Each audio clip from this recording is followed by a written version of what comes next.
Okay, we're now on to the second point of Calvinism, or the doctrines of grace, which is unconditional election.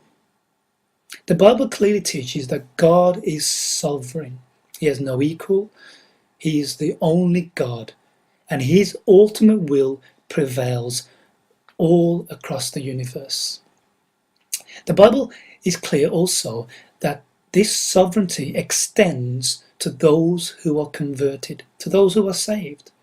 The Bible speaks about God, before time began, in eternity, having loved certain people with a unique and special love to such a degree that he had determined that these people would receive his grace, be converted, come to faith, and that these people would live forever with him in his paradise heaven.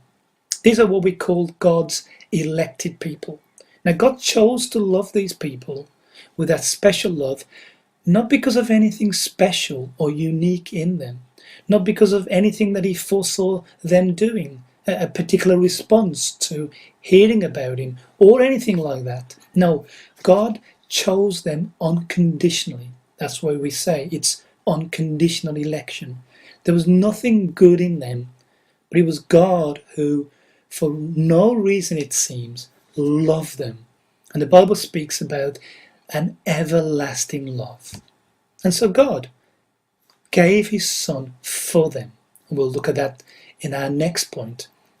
But these people receive God's special grace and favour.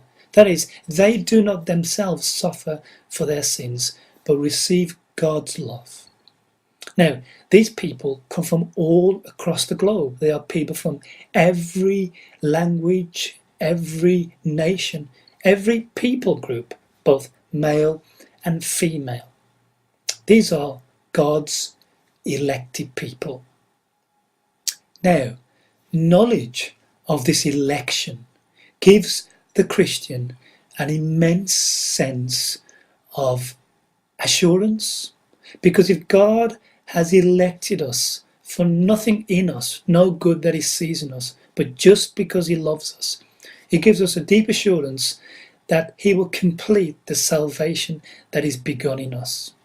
It gives us a deep sense of humility too, to think that God has loved me, not because I'm unique or special, but just because he has. It really truly makes one feel humbled. And the other thing about election is that it's a real impetus to speaking about Christ.